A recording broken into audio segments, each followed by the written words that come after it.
Well, good evening, Alex. Thanks for joining me this evening. How are you? I'm good. Thanks very much for having me. How are you, David? I'm okay. I'm very much looking forward to our session next week that we call Frank and Org, which perhaps viewers of this little video are wondering what all that's about. But we're looking to present a session about business integrated governance that provides an aggregation of examples of use of integrated governance for people to consume from 8 examples and 5 of us rather than just one. So Alex, you very kindly agreed to talk about your experience and an example of your own. If I may ask you to introduce yourself and to outline your example. Here it is. Oh, hi. I'm Alex Shapley. I do project program portfolio management. I mainly do program recovery, and an old director who'd moved from one financial services company to another as the CIO. He tapped me up for a vague role, which started out as we've started to implement an ERP system. It hasn't really been implemented. Sort it out. And I went, is that all? He went, no, sort out the project and portfolio management too. So that's how I arrived at this niche little international financial services organization with huge growth plans that went from less than 150 staff to well over 1,000 in 2.5 years. And that doesn't count the multitude of third-party suppliers and consultants that they had. So that's me. That's what this case study is about. This is to fit on one slide. I've just put the biggest things. There were an awful lot more. There were about 20 different outcomes. So it's just the highest pain points, the highest what was done, the highest difficulties overcome. So that's me. I went into this organization. I was hired by the CIO, but the work I did was driven by the CEO and CFO. And the CFO was very, very switched on, all the latest consultancy thinking, and had worked for one of the big international consultancies doing company consultancy as well as being a very senior chartered accountant. What became evident was that we were putting in systems like ERP, business intelligence, EPM, lots of things like MIS and dashboards, but those were the enablers to help the organization govern itself, manage itself. Accountability was unclear throughout the organization. It had started off as a very small organization, and you could sit around a table, you could toddle over to somebody's desk and have a chat. As the organization scaled up, you needed more formal governance, and specifically you needed clear accountability. Who was responsible for what bits were they responsible for, what bits were they not responsible for, and what were they meant to be doing as opposed to what they decided to go off and do on their own because they thought it was a better idea. So what pain points did we have? Management information. It was inaccurate, or a lot of it was inaccurate, so you had no faith in it. Whether or not it was accurate or inaccurate, it was often inaccessible. And what should have been key MI was missing. There was no way of getting your head round it. There was unclear and often unfair accountability. There previously had been a lot of fire the messenger culture, and mid-level PMs or head of project management had been fired because somebody hadn't liked what they had said, and bad news was buried. That was a huge cultural thing, that people only wanted to report on the good. So what did I do? What was I tasked to do? Well, I went in there to believe it was to sort out their new ERP system. They'd bought the licenses, they'd bought the tin, they hadn't embedded, adapted, and configured the ERP system for their organization. There was an urgent need for business intelligence, so they put in, I think it was Cognos, and then for EPM, they put in Hyperion, and integrated with the ERP system, we now had true impartial data, balanced data. People no longer picking out the odd worst bit of data to try and make a point that was not valid and was not big picture. And then we put in huge amounts of dashboards and MIS utilities so that we could see performance, we could see progress. And everybody who needed to see this, including team members, had access to these MIS dashboards. No more spin, everybody on the same page. Huge difference. Put in RACI. Oh boy, did this get pushback. First did it for P3M because that was under my remit. And then when the organization's directors and middle management got their head around it and got used to it, the RACI concepts were then pushed out for BAU. So you now had the whole organization using RACI. Also started to do standard agendas. And this was driven because it was an organization that was interested in opportunities and successes, but culturally hated to look at risks and issues. So by having standard agendas where item 1 was review the last minutes, item 2 was review the issues, and item 3 was review the risks, we forced every meeting, whether BAU or change, to address what was going wrong now and what could be biting you on the backside in the near future. That was the reason we put in standard agendas.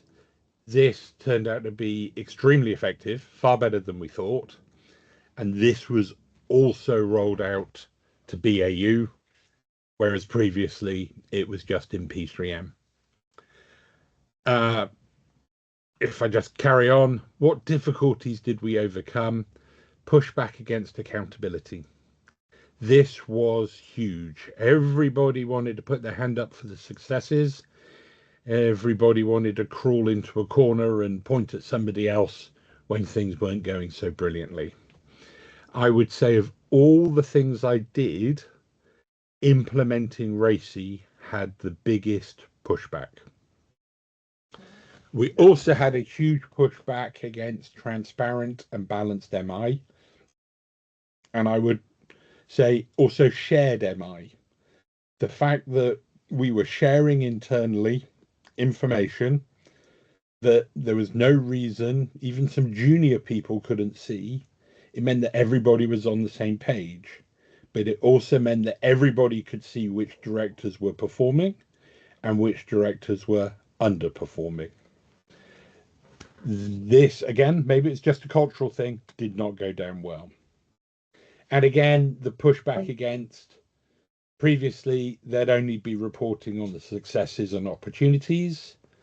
Well, you also have to report on your issues and risks. Pushing back on the historic culture of fire the messenger or project manager had happened a lot before I got there. I stopped that happening, and I was protected because I was under the umbrella of the CEO and CFO. So I couldn't be fired for reporting the truth. The one big thing that isn't on this slide is communication. If you have an old-fashioned cascade system, the board comes out with some communication points. Each director tells their department, each board director tells their department. The non-board directors then tell their teams, and the message gets spun based on people's personal biases. We put in a simple but effective internal communication system that key messages about strategic objectives and drivers and imperatives were clearly communicated to the whole organization without anybody spin in the middle. Everybody was on the same page. What did you achieve using Big that was not in another model? I have to be honest here. This was done before we developed the Big framework, but a lot of it resonates with the Big framework. Standard agendas was huge, and quicker information flow and the flow of direction from strategy to delivery. We now had a clear, trackable path from strategy to delivery, and the information flowed back up again so that people at the top had a real-time, balanced, real picture of what was going on. This meant company direction was a lot more effective and efficient. Have I rattled on long enough now, David? Absolutely fascinating, Alex. I did not want to stop the flow. I think it's great for everyone to hear. I find what you just said fascinating. That it feels like you were pulled into a scenario based on your reputation and relationship, which is fantastic. But it feels that unless the CIO or CIO was a sponsor here, that the cultural shift that basically making accountability crystal clear, implementing a systematic approach to issue and risk, the clarity of Cascade, those are big cultural changes. Do you think that the sponsors, the CEO, CIO, anticipated the amount of cultural grizzling that was going to happen when these things start become clear by the capability and solution that you were putting in place? The CFO was the person who really drove it at C-suite level. Yeah, he saw it was his vision basically, and he saw that these things needed to be done, and that without them the organization would not have been able to scale up. And I believe he was correct. He had the political clout and shareholder support to be able to do this. It wasn't pleasant in many cases, and yours truly, as a junior head of projects, was stuck in the middle. But without that driver, so basically the number two in the organization, none of this would have happened. Does that answer your question? It does, and just I think many of the people that are interested in Big are thinking about their future as heads of PMO and transformation directors, and what advice would you give them? Because this feels like a very senior initiative that you put in place. Would you what advice would you give to somebody that wants to take this up through their organization rather than come at it from the CEO's level? You the bottom line is you have to build consensus and get buy-in at C-suite. And you need C-suite not just to say, yeah, that's okay, but C-suite to own and drive it. I believe that in terms of getting credibility, there are many different parts of Big. You don't have to implement them all at once, but there are little parts of Big that you can implement without necessarily needing C-suite buy-in or C-suite drive, and they will help build credibility within the organization. But until you get somebody who is your ambassador right at the top, you can't do any massive cultural changes, is my view. Maybe other people are slicker and can, but it's the board's organization. You have to get the board's buy-in. And would you feel slightly better armed with no one walks around with a book under their arm and talks to the directors, but would you feel slightly more empowered and armed and equipped to talk about future scenario with Big than perhaps you might have done without Big back along? Oh, absolutely. You know, this was a huge learning curve for me. I learned a huge amount from the CFO. Approximately once a week, he'd take me and my boss, the CIO, out for supper and explain his vision and why he wanted to do it. And it started off that as head of projects or programs, my title changed a lot. I was there delivering the capabilities and the enablers that would support his vision. He said, I must get ERP implemented, embedded. We must have a business integrate information system. We must have MIS. We must have ways of getting a clear picture, not a partial picture. Everything was about a balanced view of the truth. So I learned enormous amounts from that guy. I worked at another incredibly famous global organization earlier on in my career, and they tried to do a huge cultural change and they spent 20-30 million dollars.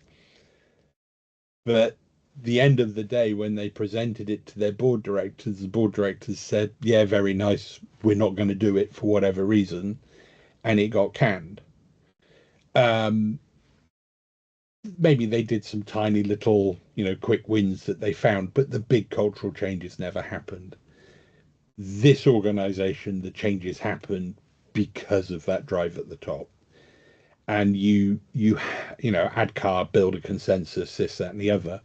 Well, you might build a consensus at middle management, and that's good, but that's just a stepping stone before you have to build a consensus at board level. Right. Well, Alex, this is a fascinating scenario that all the pretty much all the elements of big are there, and yeah, there's lots of really good lessons learned that people should take away. Is there anything that you'd finally like to add by way of advice for somebody in a similar position? If we'd had the big framework before I went to this organization, the CFO would have bitten our arms off. Okay, so if I understood then what I understand now about the big framework, it would have made that role much easier for me, because I would have had some clear training material, if you like, to get my head around the concepts before I got thrown into another meeting and a new concept thrown at me. So get your head around the basic concepts of big, accountability, communication, true balanced information based on evidence, balanced data, not just individual data points to try and spin some rubbish. But that's it. If you've got that, you can make real decisions and see real delivery from strategy to delivery, and you can monitor your progress, see what's going well, see what's going badly, and be agile. Be the organization can very quickly change and pivot when we thought X, Y, and Z was going to happen. It's not. Right, let's change to try and deal with the issue. If that makes sense. It does, yeah. This has been a fascinating example, put extremely clearly, and I'm sure that anyone watching this who's interested in integrated governance will take some key points out of it, and we look forward to chatting with you and our other colleagues on Frank and Org in a couple of weeks' time. Thank you very much again. Thank you, David, and I look forward to it. See you soon.